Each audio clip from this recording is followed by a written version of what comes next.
അസ്സലാമലൈക്കും.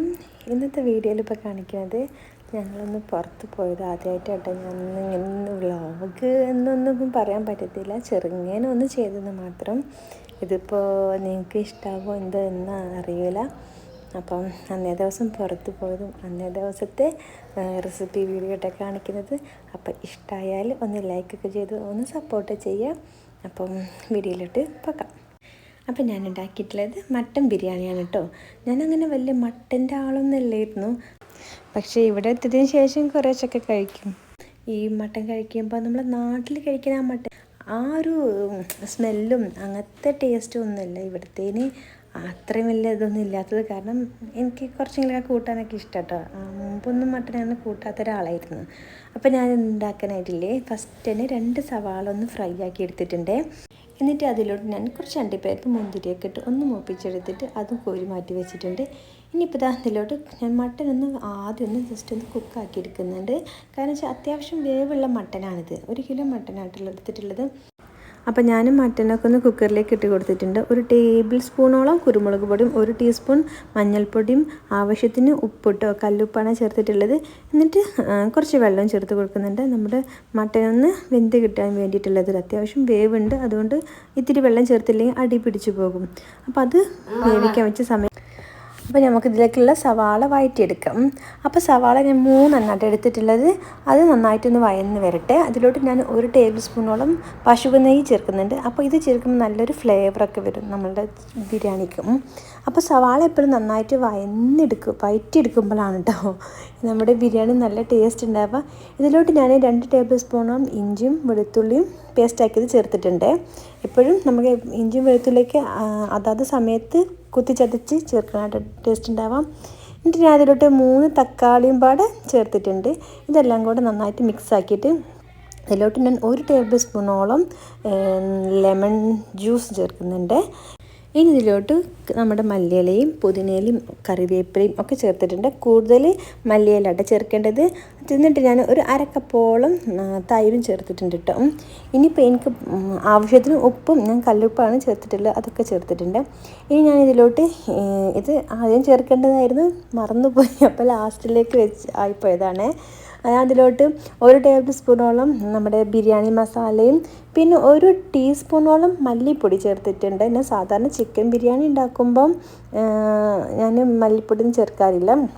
ഇതിപ്പം മട്ടൻ ബിരിയാണി ആയതുകൊണ്ട് 1 ടീസ്പൂണോളം മല്ലിപ്പൊടിയും പിന്നെ കുരുമുളക് പൊടിയും 1 ടീസ്പൂണോളം കുരുമുളക് പൊടിയും ചേർത്തിട്ടുണ്ട്. എരിവ് അനുസരിച്ച് ചേർക്കട്ടെ. പച്ചമുളകും ചേർത്തിട്ടുണ്ട്. ഇതെല്ലാം കൂടി നന്നായിട്ട് മിക്സ് ആക്കിയതിന് ശേഷം നമ്മൾ നേരത്തെ വേവിച്ച് വെച്ച നമ്മുടെ മട്ടൻ ഉണ്ടല്ലോ, അത് ഞാൻ ഇതിലോട്ട് ചേർത്ത് കൊടുക്കുന്നുണ്ട്. അപ്പോൾ മട്ടൻ വെന്ത് വരുമ്പോഴുള്ള അതിൽ വെള്ളം ഉണ്ടല്ലോ, അതൊന്നും കളയണ്ട. ആ മട്ടൻ്റെ സ്റ്റോക്ക് അത് കളയേ വേണ്ട. അതും ഞാൻ ഇതിലോട്ട് ചേർത്ത് കൊടുത്തിട്ടുണ്ട്. അപ്പോൾ അതൊക്കെ റെഡിയാക്കിയാണ് മാറ്റി വെച്ചിട്ടുണ്ട്. ഇതിലോട്ടുള്ള റൈസ് റെഡിയാക്കാനായിട്ട് ഞാൻ നേരത്തെ ഉള്ളി പൊരിച്ച ഓയിലുണ്ടല്ലോ, അതിൽ തന്നെയായിട്ട് ഞാൻ എല്ലാത്തിനും മസാല റെഡിയാക്കാനും ചോറിനൊക്കെ ഓയിലെടുത്തത് അതിൽ നിന്ന് തന്നെയാണ്. അപ്പോൾ ആ ഓയിലെടുത്തതിന് പുറമെ ഞാൻ അതിലോട്ട് 1 ടേബിൾ സ്പൂണോളം നെയ്യും ചേർത്ത് കൊടുത്തിട്ട് അതിലോട്ട് നമ്മുടെ പട്ട, ഏലക്കായ, ഗ്രാമ്പു, ബേ ലീഫ് ഇതൊക്കെ ചേർത്ത് കൊടുക്കുന്നുണ്ട്. എന്നിട്ട് ഞാൻ നമ്മുടെ കയമ്മ റൈസായിട്ടാണ് എടുത്തിട്ടുള്ളത്, ജീരകശാല. അത് ഞാനൊന്ന് കഴുകി വൃത്തിയാക്കി അതിലെ വെള്ളമെല്ലാം പോക്കിയതിന് ശേഷം ഇതിലോട്ട് അരി ചേർക്കുന്നുണ്ട്. ഒരു 2-3 മിനിറ്റ് ഒന്ന് റോസ്റ്റ് ആക്കി എടുക്കുന്നുണ്ട് കേട്ടോ. നന്നായിട്ട് ഇളക്കി കൊടുക്കണം, അല്ലെങ്കിൽ അടിയിൽ അരി പിടിച്ചു പോകും. എന്നിട്ട് അതിലോട്ട് ഞാൻ തിളച്ച വെള്ളമായിട്ട് ചേർക്കുന്നത്. 1 കപ്പ് അരിക്ക് 1.25 കപ്പ് അളവിലാണ് ഞാൻ വെള്ളം ചേർത്തിട്ടുള്ളത്. എന്നിട്ട് വെള്ളം ചേർത്തതിന് ശേഷം നമ്മൾ അരിയൊക്കെ ഒന്ന് തിളച്ച് വരുന്ന സമയത്ത് ഞാൻ അതിലോട്ട് ഇത്തിരി തക്കാളിയും അതുപോലെ തന്നെ 1/2 ടീസ്പൂണോളം ഇഞ്ചിയും പിന്നെ 1/2 ടീസ്പൂൺ ലെമൺ ജ്യൂസും ചേർത്തിട്ടുണ്ട്. എന്നിട്ട് നന്നായിട്ട് കുക്കാക്കാൻ വെച്ചിട്ടുണ്ട്. എന്നിട്ട് അല്പസമയം കഴിഞ്ഞ് നോക്കുമ്പോൾ നമ്മൾ റൈസൊക്കെ നന്നായിട്ട് പാകത്തിന് വെന്ത് വന്നിട്ടുണ്ട്. ഇനി നമുക്ക് ദമ്മിടുന്ന പരിപാടി കേട്ടോ. അപ്പോൾ ദമ്മിടാൻ വേണ്ടി ഞാൻ മസാലയൊക്കെ വേറൊരു പാത്രത്തിലേക്ക് ആക്കി കൊടുത്തിട്ട് സത്യം പറയാൻ ചെയ്യുന്ന ബിരിയാണി ഉണ്ടാക്കാൻ നോക്കുമ്പോൾ ഒക്കെ ഓർഡർ തെറ്റിച്ചാണ് ചെയ്തത്.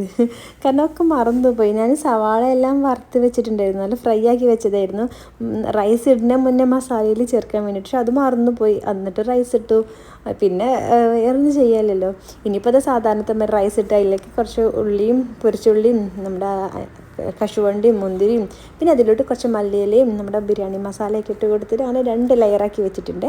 എന്നിട്ട് നന്നായിട്ട് അടച്ച് വെച്ച് ഒരു അരമണിക്കൂറിന് ശേഷം ഞാനൊന്ന് ഓപ്പൺ ആക്കി വെച്ചു. അരമണിക്കൂറോ അല്ലെങ്കിൽ 45 മിനിറ്റ്സ് നമുക്ക് വെക്കാം കേട്ടോ. എന്നിട്ട് വെച്ചതിന് ശേഷം ഞാനൊന്ന് തുറന്ന് നോക്കിയപ്പോൾ നല്ല സെറ്റായിട്ടുണ്ട്. അപ്പോൾ അതാ നല്ല അടിപൊളി ബിരിയാണി, നല്ല സ്മെല്ലൊക്കെ വരുന്നുണ്ട്. നല്ല അടിപൊളി മട്ടൻ ബിരിയാണി റെഡി ആയിട്ടുണ്ട്. അപ്പം വീഡിയോ ഇഷ്ടമായാൽ നിങ്ങൾക്ക് ലൈക്ക് ചെയ്യുക, കമൻറ്റ് ചെയ്യുക. അപ്പോൾ ഇതാ ഞാൻ സെർവ് ചെയ്യാം കേട്ടോ. നല്ല ടേസ്റ്റ് ഉണ്ട് ബിരിയാണി കഴിക്കാനായിട്ട്. അപ്പം ബിരിയാണി ഇഷ്ടമായാൽ, വീഡിയോ ഇഷ്ടമായാൽ ഒന്ന് ലൈക്കൊക്കെ ചെയ്ത് സപ്പോർട്ട് ചെയ്യുക, അഭിപ്രായം അറിയിക്കുക. ഇനി അടുത്ത പരിപാടി ഇതൊക്കെ കഴിച്ചതിന് ശേഷം ഒന്ന് പുറത്തിറങ്ങുക എന്നുള്ളതാണ്. അപ്പോൾ അതാ നമ്മൾ അന്ന് ഉച്ചയ്ക്ക് ശേഷം ഒന്ന് പുറത്തിറങ്ങിയിട്ടുണ്ട് കേട്ടോ. അപ്പം നല്ലൊരു കാലാവസ്ഥയും അങ്ങനെ ഞങ്ങൾ അവിടെ ലുലു മാളിലേക്കൊന്ന് കയറിയതാണ്. അപ്പം പിള്ളേർക്ക് കളിക്കാനുള്ള സ്ഥലത്തേക്കാട്ടോ പോയിട്ടുള്ളത്. അവിടെ ഒരുപാട് റൈഡ്സും കാര്യമൊക്കെ ഉണ്ട്. നമ്മൾ കാർഡ് എടുത്തിട്ട് കയറി. അപ്പം എന്താ കുട്ടികൾക്ക് ഇതിനുള്ളിലേക്ക് കയറാമെന്ന് പറഞ്ഞു. അപ്പോൾ പിന്നെ അവർക്കായിട്ട് അതിനുള്ള കാർഡ് നമ്മൾ എടുക്കാൻ തന്നെ വേണമല്ലോ. അപ്പം മോന് പിന്നെ ഇങ്ങനത്തെ എല്ലാ ഇതിലൊക്കെ കയറ്റുകയാണെങ്കിൽ വണ്ടികളിലൊക്കെ ഉണ്ടാവുമല്ലോ. അപ്പോൾ ഇതിൽ കയറി നമ്മൾ ഈ കാർഡ് ഒന്ന് സ്വൈപ്പ് ചെയ്ത് കഴിഞ്ഞിട്ട് ഇതിങ്ങനെ പൊങ്ങിയും താന്നും കളിക്കുക. അപ്പോൾ അന്നേരം പിന്നെ ഓനക്ക് ഇഷ്ടമാവില്ല. ഓനിങ്ങനെ വെറുതെ കയറിയിരിക്കാനേ ഓന് ഇഷ്ടമുള്ളൂ.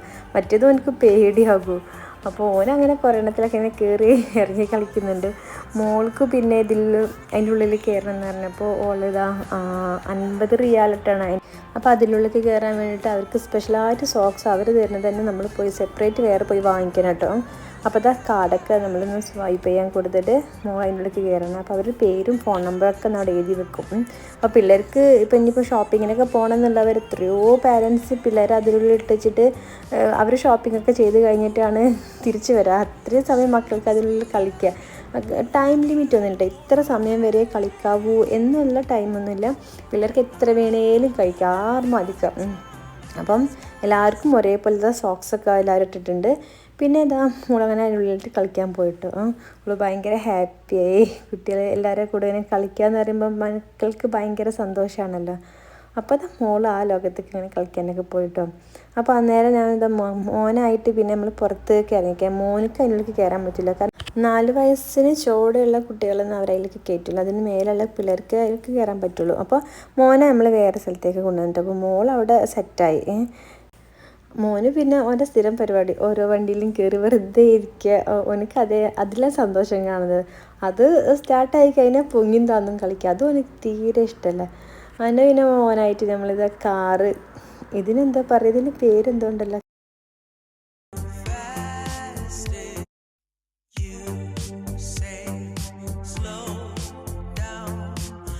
അപ്പം ഞാനും മോനും പാടെ അതിൽ കയറിയിരുന്നിട്ട് ഓൻ്റെ ഉപ്പ തന്നെ വരാൻ ഒരുപാട് വാശി പിടിച്ചു. പക്ഷേ ഉപ്പ പോയിട്ടില്ല, ഞാൻ അതിൽ പോയത്. അങ്ങനെ ഞാനും ഓനും പാടെ കുറച്ചൊക്കെ അതിലൊടിച്ച് കളിച്ചിട്ടും. അപ്പോൾ ആ ഒരു വീഡിയോ ക്ലിപ്പ് ഇതിൽ മിസ്സിങ് ആണ്, അതുകൊണ്ട് അത് കാണിച്ചിട്ടില്ല. പിന്നെ അത് കഴിഞ്ഞ ശേഷം നമ്മളിതാ മോനായിട്ട് വേറെ ഒരു ഇതിലോട്ട് കയറിട്ടോ. അവിടെ പിള്ളേർക്ക് ചെറിയ കുട്ടികൾക്ക് കളിക്കാനായിട്ട് വേറെ തന്നെ സെക്ഷൻ ഉണ്ട്. അപ്പം വലിയ കുട്ടികൾ അത്രയും അതിനുള്ളിലില്ല, എന്നാലും പിള്ളേർക്ക് കളിക്കാനുണ്ട്. ഇതിൽ 35 റിയാലാണ്. ഇതിനും ടൈം ലിമിറ്റ് ഒന്നുമില്ല, പിള്ളേർക്ക് എത്ര വേണേലും കളിക്കട്ടോ.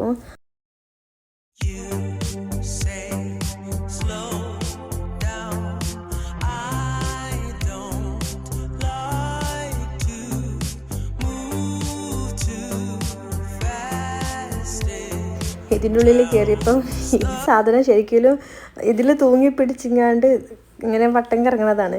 ഞാനിത് കണ്ടപ്പോൾ എനിക്കിത് ഫസ്റ്റ് മനസ്സിലായില്ല കേട്ടോ. ഓനിക്കിത് കാണിച്ചു കൊടുത്തു. അപ്പോൾ ഇങ്ങനെ കുത്തി കുത്തി കളിക്കാനാണ് ചെയ്തത്. ഓൻ അതേപോലെ ചെയ്ത്, ഞാൻ കാണിച്ച് കൊടുക്കുന്ന പൊട്ടത്തരം അതേപോലെ ചെയ്തതാണ്. പിന്നെയാണ് പിള്ളേരെ കൈമ കിടന്ന് തൂങ്ങണ കണ്ടപ്പോൾ അതോ ഇതാണല്ലോ എന്ന് മനസ്സിലായത്. പിന്നെ കുറേ കുട്ടികൾക്ക് കുറേ ബോൾസും കാര്യമൊക്കെ അതിൽ കളിക്കാനൊക്കെ നല്ല രസമായിരുന്നു കേട്ടോ. മോനും ഭയങ്കര ഇഷ്ടപ്പെട്ടു. അതൊരു കരച്ചിലുണ്ടായിരുന്നു. ഓനിങ്ങനെ പിള്ളേരുടെ കൂടെ കളിക്കുമ്പോൾ ഇങ്ങനെ ഫസ്റ്റത്തെ പ്രശ്നമാണ്, ഒരു പേടിയാണ് ഇങ്ങനെ കളിക്കാനൊക്കെ ഒരു മടി വന്നിട്ട്. അപ്പോൾ പിന്നെ അവന് ഒക്കെ സെറ്റായി കളി ചെയ്ത് തുടങ്ങി.